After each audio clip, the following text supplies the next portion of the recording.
രാജ്യത്തിനു വേണ്ടി ജീവൻ ബലിയർപ്പിച്ച ധീര ജവാന്മാരുടെ ത്യാഗത്തിൻ്റെ 6ാം വാർഷികമാണിത്. പുൽവാമ ഭീകരാക്രമണം നടന്നിട്ട് 6 വർഷമാകുന്നു. 2019 ഫെബ്രുവരി 14-ാം തീയതിയായിരുന്നു. 3/15. അതെ. എങ്ങനെയാണ് അതിനെ നോക്കിക്കാണുന്നത്? ശരിക്കും പറഞ്ഞു കഴിഞ്ഞാൽ ഒരുപാട് വ്യാഖ്യാനങ്ങൾ അതുമായി ബന്ധപ്പെട്ടിട്ടുണ്ട്. നരേന്ദ്രമോദി സർക്കാർ വരാനുള്ള കാരണം എന്ന് പറയുന്നത് ആ ഒരു ഭീകരാക്രമണം ഉണ്ടായ അതിൻ്റെ ഒരു പശ്ചാത്തലത്തിലാണെന്ന് പറയുന്നുണ്ട്. ഇത് ക്രിയേറ്റ് ചെയ്തതാണ് ഇതെന്ന് വ്യാഖ്യാനമുണ്ട്. അപ്പോൾ ഇത് 6ാം വർഷത്തിൽ എത്തി നിൽക്കുന്ന ഈ ഒരു സാഹചര്യത്തിൽ എങ്ങനെയാണ് തിരിഞ്ഞു നോക്കുമ്പോൾ അതിനെ മനസ്സിലാക്കുന്നത്? അല്ല, അതിനകത്തുള്ളത് ഈ പുൽവാമയിൽ CRPF ഭടന്മാരുടെ ആ യാത്രാവാഹനത്തിൻ്റെ നേർക്കാണ് ഇവർ ജമ്മുവിൽ നിന്ന് ശ്രീനഗറിലേക്കുള്ള യാത്രാമധ്യയാണ് പുൽവാമയിൽ വെച്ചിട്ടാണ് ആക്രമണം ഉണ്ടായിരുന്നത്. അത് ഞാൻ മനസ്സിലാക്കിയത് ജയ്ക്ക് മുഹമ്മദ് എന്ന് പറയുന്ന പ്രസ്ഥാനമാണ്, JEM ആണ് ആക്രമണം നടത്തിയത്. അപ്പോൾ അതിനകത്ത് ഏകദേശം ഒരു 40ഓളം നമ്മുടെ ഭടന്മാരാണ് നമുക്ക് നഷ്ടപ്പെട്ടത്. പക്ഷേ ഇന്ത്യയെ സംബന്ധിച്ചതിൽ ഏറ്റവും വലിയ വളരെ പ്രധാനപ്പെട്ട സംഗതിയായിരുന്നു. കാരണം ഇത്രയും കാലമായിട്ട് നമ്മളുടെ കേന്ദ്രത്തിലേക്ക് കടന്നു വന്ന് നമ്മുടെ ആളുകളെ ആക്രമിക്കുന്നൊരു സ്വഭാവം ഉണ്ടായിരുന്നില്ല. ധാരാളം ആളുകൾ അവിടെ കാശ്മീരിൽ മരിക്കാറുണ്ട്, ജമ്മുവിൽ വരെയൊക്കെ ആക്രമണം നടത്തിയിട്ടുണ്ട്, ലഡാക്കിലുണ്ടായിട്ടുണ്ട്, അങ്ങനെ എല്ലാ ഭാഗത്തും ഉണ്ടായിട്ടുണ്ട്. ഇന്ത്യയുടെ തന്നെ പല ഭാഗങ്ങളിലും വ്യാപകമായിട്ടുള്ള ആക്രമണം ഡൽഹിയിലുണ്ടായിട്ടുണ്ട്, പാർലമെൻറ്റിന് നേർക്കുണ്ടായിട്ടുണ്ട്, മുംബൈക്ക് നേരെ ഉണ്ടായിട്ടുണ്ട്, സകല സ്ഥലത്ത് ആക്രമണം ഉണ്ടായിട്ടുണ്ട്. പക്ഷേ ഈ തരത്തിലൊരു CRPF ഭടന്മാരുടെ നേർക്കുള്ള ആക്രമണം ഇത്തരത്തിൽ ആസൂത്രിതമായിട്ട് നടത്തുന്ന ആദ്യത്തെ സംഭവമാണ്. അപ്പോൾ അതുകൊണ്ട് തന്നെ ഇന്ത്യ ഗവൺമെൻറ്റും ഇന്ത്യയിലെ ഒരുപക്ഷെ പ്രതിപക്ഷ പ്രസ്ഥാനങ്ങളും ഞാൻ മനസ്സിലാക്കുന്നത് അവർ ഈ അതുതൊക്കെ പറഞ്ഞുവെങ്കിൽ പോലും അവർ മനസ്സിലൊന്നും അങ്ങനെ ആയിരിക്കണം നിർബന്ധമില്ല. ഏതാണെങ്കിലും എല്ലാവരും ശക്തമായിട്ട് എടുത്ത തീരുമാനം അതിശക്തമായ രീതിയിൽ മറുപടി കൊടുക്കണം എന്നുള്ളതായിരുന്നു. അതുകൊണ്ടാണ് ഏകദേശം വളരെ ചുരുങ്ങിയ ദിവസങ്ങൾ കഴിഞ്ഞ സമയത്ത് തന്നെ ഫെബ്രുവരി 26 അന്നാണ്, ഏകദേശം ഒരു 15 ദിവസം കഴിഞ്ഞുള്ളൂ, ആ 12 ദിവസം, ആ 12 ദിവസം കഴിഞ്ഞ സർജിക്കൽ സ്ട്രൈക്കിൽ ബാലാക്കോട്ടിൽ കയറിയിട്ട് അതിശക്തമായ രീതിയിൽ ആക്രമണം നടത്താനായിട്ട് ഇന്ത്യക്ക് സാധിച്ചു. നമ്മൾ ഇന്ത്യൻ വിമാനം അവിടെ എത്തി അവിടെ ബോംബ് വർഷിച്ചതിന് ശേഷമാണ് സമീപവാസികൾ പോലും അറിഞ്ഞത്. ഈ സമീപവാസികൾക്ക് തന്നെ അറിയില്ല അവിടെ ആരൊക്കെ താമസിക്കുന്നുണ്ടെന്ന്. അവിടെ മരിച്ചവരുടെ സംഖ്യ പറഞ്ഞത് 200-നും 350-നും ഇടയ്ക്കുള്ള JEMൻ്റെ ആളുകളാണ് മരിച്ചതെന്നാണ് പറയുക. JEMൻ്റെ വലിയ ക്യാമ്പാണത്. അങ്ങനെ ഭീകരന്മാർക്ക് നിരവധി ക്യാമ്പുകൾ പാകിസ്ഥാനിലുണ്ട്. ആ തരത്തിൽപ്പെട്ട വലിയൊരു ക്യാമ്പായിരുന്നു JEMൻ്റെ ഈ ക്യാമ്പ്. ആ ക്യാമ്പിൽ താമസിച്ചിരുന്ന മുഴുവൻ ആളുകൾ മരിച്ചു എന്നാണ് പറയുന്നത്. 250 ബോഡി റിക്കവർ ചെയ്യാൻ സാധ്യമല്ല. കാരണം വേറൊന്നും പറഞ്ഞല്ലോ, അവരുടെ ടെലിഫോണുകൾ വർക്ക് ചെയ്ത ഏകദേശം 300 ടെലിഫോൺ ഈ മരണത്തിൻ്റെ തൊട്ട് വെളുപ്പിന് 5:15 മറ്റുമാണ്. ആ സംഭവത്തിൻ്റെ തൊട്ടൊരു 5 മിനിറ്റ് മുമ്പ് വരെ 300 ടെലിഫോണുകൾ വർക്ക് ചെയ്തിരുന്നു. മൊബൈൽ ഫോണുകൾ ആ ഭാഗത്ത് നിന്ന് വർക്ക് ചെയ്തിട്ടുണ്ട്. പക്ഷേ ആരും ബോഡി വരെ കണ്ടെത്തിയിട്ടില്ല. 3-4 കെട്ടിടങ്ങൾ തകർന്നു എന്നുള്ള മാത്രമേ ഉള്ളൂ. പിന്നെ കുറച്ച് മരങ്ങൾക്ക് കേടുപാടുകൾ സംഭവിച്ചിട്ടുണ്ട്.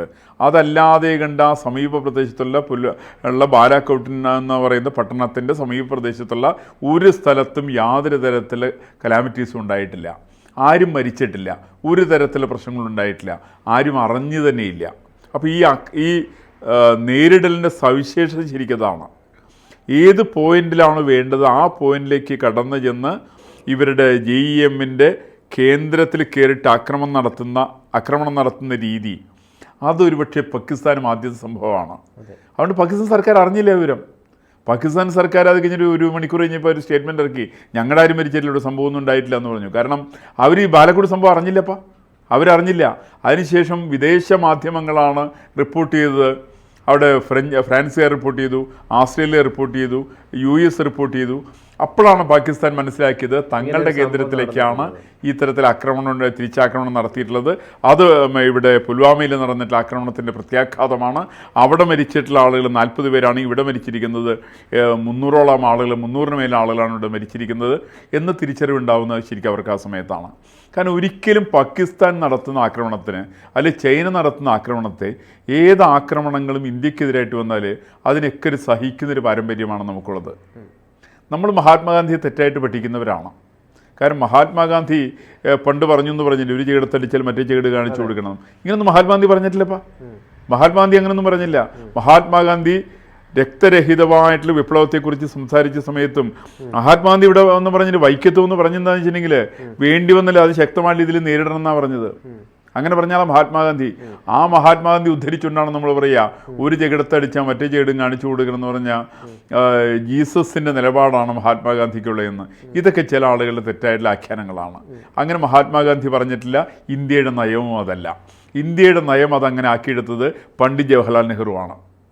പണ്ഡിറ്റ് ജവഹർലാൽ നെഹ്റുവിൻ്റെ തെറ്റായുള്ള നയത്തിൻ്റെ ഭാഗമായിട്ടാണ് ഒരു ചെകിടത്തടിച്ചു കഴിഞ്ഞാൽ മറ്റു ചെകിടും കാണിച്ചു കൊടുക്കുന്നൊരു പാരമ്പര്യത്തിലേക്ക് ഇന്ത്യയെ കൊണ്ടുപോയത്. അങ്ങനെയാണ്. അതുകൊണ്ട് തന്നെയാണ് പാകിസ്ഥാനും ലഷ്കർ ഇ തൊയ്ബയും JK മുഹമ്മദും അടക്കമുള്ള എല്ലാ ഭീകര പ്രസ്ഥാനങ്ങളും ഇന്ത്യയിലേക്കാണ് ആക്രമണം നടത്തിയത്. 100 കണക്കിന് ആളുകൾ കൊന്നു. അവരിവിടെ മുംബൈയിൽ ഗേറ്റ് വേയിൽ വരെ എത്തി. ഇവിടേക്ക് വന്നിട്ട് അവർ ആക്രമണം നടത്തുന്ന സമയത്ത് നമ്മൾ തിരിച്ചൊന്നും ചെയ്യാറില്ല. നമ്മളിതെല്ലാം സഹിച്ചുകൊണ്ടിരിക്കും, ഒരു അന്വേഷണം നടത്തിക്കൊണ്ടിരിക്കും. 1 കൊല്ലം 2 കൊല്ലം 3 കൊല്ലത്തെ അന്വേഷണം. അവസാനം ഇവരെ വിടണോ വേണ്ടേ എന്നുള്ളത് തീരുമാനിക്കും, ചർച്ച നടത്തും. അപ്പോൾ ചർച്ച നടത്തുന്ന സമയത്ത് നമ്മുടെ ചില നിഷ്പക്ഷരെന്ന് ഭാവിക്കുന്ന ചില ആളുകളുണ്ട്, നമ്മുടെ ചില പുരോഗമനവാദികളും ധരിക്കുന്ന ആളുകളുണ്ട്. അവർ പറയും അയ്യോ അങ്ങനെ അവർ കൊല്ലാൻ പാടില്ല, അവരെ വെറുതെ വിടണം, അവർ ജയിലിൽ അടയ്ക്കാൻ പാടില്ല എന്ന് പറഞ്ഞുകൊണ്ട് ഇന്ത്യയിൽ അക്രമണം നടത്തിയിട്ടുള്ള ആക്രമണകാരികളുടെ വധശിക്ഷയ്ക്കെതിരായിക്കൊണ്ട് ഏറ്റവും കൂടുതൽ പ്രചരണം നടത്തിയത് ഇവിടുത്തെ സോക്കോൾഡ് ബുദ്ധിജീവികളാണ്. അപ്പോൾ അവരൊക്കെ അങ്ങനെ പറഞ്ഞ് എല്ലാ കുറ്റവാളികളെയും രക്ഷിക്കുമെന്നാണ് വിചാരിച്ചത്. ഇത് അങ്ങനത്തെ ഒരു അവസരം വന്നില്ല. പുൽവാമ കഴിഞ്ഞ് കഴിഞ്ഞിട്ട് 12 ദിവസം ഇവിടുത്തെ മാധ്യമങ്ങൾക്ക് ചർച്ച നടത്താൻ പോലും അവസരം കൊടുത്തില്ല. അതിനു മുമ്പായിട്ട് തന്നെ അതിശക്തമായ രീതിയിൽ ബാലാക്കോട്ടിലേക്ക് ആക്രമണം നടത്തുകയാണ്. അടിക്ക് സാധാരണ കമ്മ്യൂണിസ്റ്റ് ഇവർ പാകിസ്ഥാന് മനസ്സിലാകുന്നൊരു ഭാഷയുണ്ട്. ആ ഭാഷയാണ് ശരിക്ക് അടിക്ക് തിരിച്ചടി കൊടുക്കുക എന്നുള്ളതാണ്. സാധാരണ പറയാറ് കമ്മ്യൂണിസ്റ്റുകാർക്കും മുസ്ലിം തീവ്രവാദികൾക്കും മനസ്സിലാവുന്നത് 2 പേർക്കും ഒരേ ഭാഷയാണ് മനസ്സിലാവുക. അടിക്ക് തിരിച്ചടി കൊടുക്കുക എന്നുള്ളത്. തിരിച്ചടി കൊടുത്താൽ പിന്നെ ഇവരാരും മിണ്ടില്ല.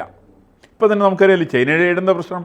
ചൈന ആദ്യം അതിർത്തി പ്രദേശമൊക്കെ വളരെ ശക്തമാക്കി, ഞങ്ങളിത് ഇപ്പം ഇന്ത്യക്ക് ആക്രമിക്കും എന്നൊക്കെ പറഞ്ഞ് ഇന്ത്യ ഗവൺമെൻറ് ചെയ്തത് ഇന്ത്യൻ അതിർത്തികളിൽ കംപ്ലീറ്റ് ഡെവലപ്മെൻറ്റ് ആക്ടിവിറ്റീസ് എല്ലാം നടത്തി. നല്ല രീതിയിലുള്ള റോഡുകൾ നിർമ്മിച്ചു, വാഹനങ്ങളുടെ ഗതാഗതം വളരെ വ്യാപകമാക്കി. ചൈന ഒതുങ്ങി. ചൈനയ്ക്ക് പിന്നെ ചോദ്യമൊന്നും ഉണ്ടായിരുന്നില്ല. മറിച്ച് ചൈനയ്ക്ക് എന്ത് ചെയ്യാനും അവസരം കൊടുത്ത് ചൈനയുടെ ഭാഗത്ത് നിരവധി വികസന പ്രവർത്തനങ്ങൾ നടത്തി. ചൈന വികസന പ്രവർത്തനങ്ങൾ ഇന്ത്യയിലേക്ക് വ്യാപിക്കുന്ന ഒരു സാഹചര്യം. ഈ സാഹചര്യം കോൺഗ്രസിൻ്റെ കാലത്തുണ്ടായിരുന്നു. കോൺഗ്രസ്സുകാർ ആ സമയത്ത് ഒരു അനങ്ങാപ്പാറ നയിച്ചിരുന്നു. ഇന്നിപ്പോൾ ഒരു അനങ്ങാപ്പാറ നയം സ്വീകരിക്കുന്നൊരു സമീപനമല്ല ഇന്ത്യ ഗവൺമെൻറ്റിനെ സംബന്ധിച്ചുള്ളത്.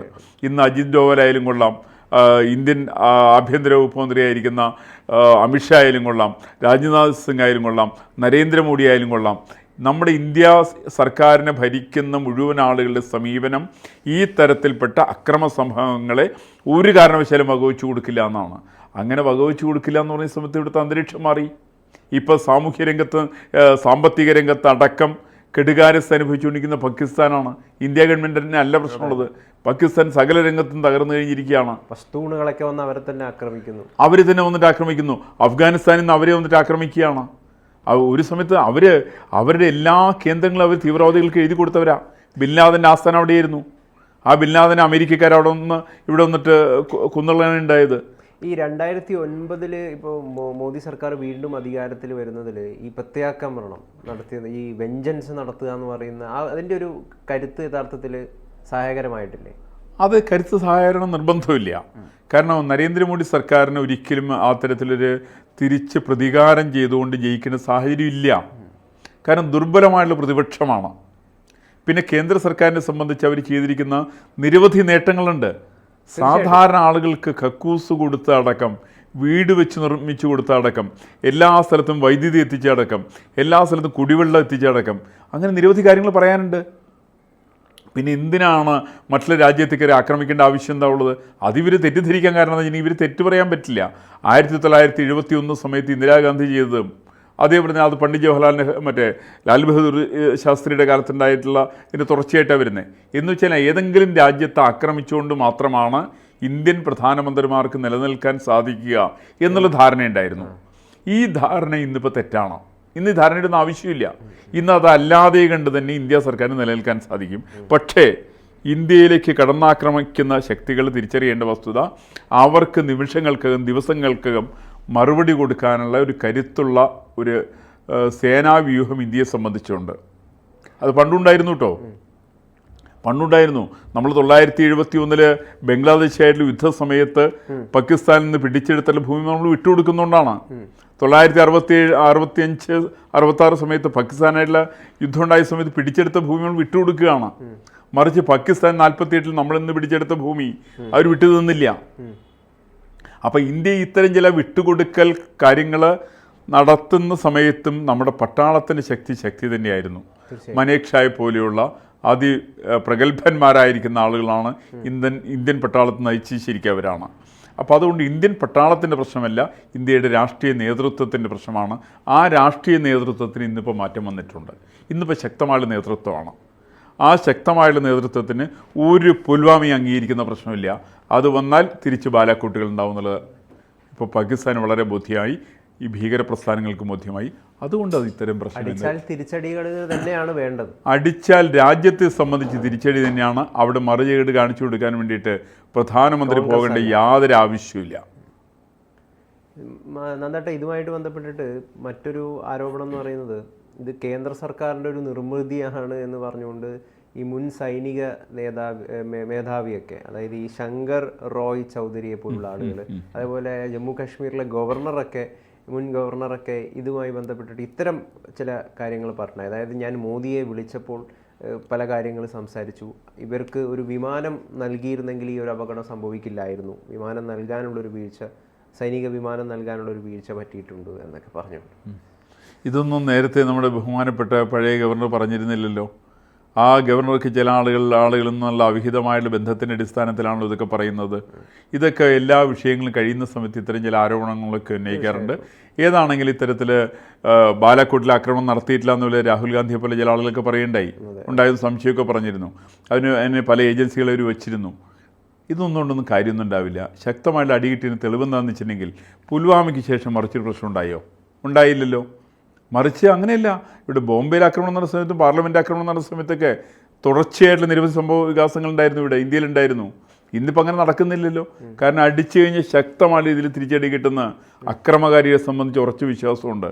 അപ്പോൾ അതിനെതിരായിട്ട് നമ്മൾ എന്തെങ്കിലും കൽപ്പിത കഥകൾ രചിച്ചിട്ടുണ്ടെങ്കിൽ ആ കഥകളൊക്കെ ചർച്ചയ്ക്ക് രസമാണെങ്കിലും സത്യവുമായിട്ട് പുലബന്ധം പോലും അതിനില്ലാത്തതുകൊണ്ട് അതൊരിക്കലും സമൂഹം അംഗീകരിക്കാത്ത എന്ന വിഷയമില്ല. അതിനകത്ത് രാഷ്ട്രീയ താല്പര്യം ആവശ്യമില്ല. അതിനകത്ത് ആവശ്യം പൂർണ്ണമായിട്ട് രാജ്യ താല്പര്യമാണ് സംരക്ഷിക്കപ്പെടേണ്ടത്.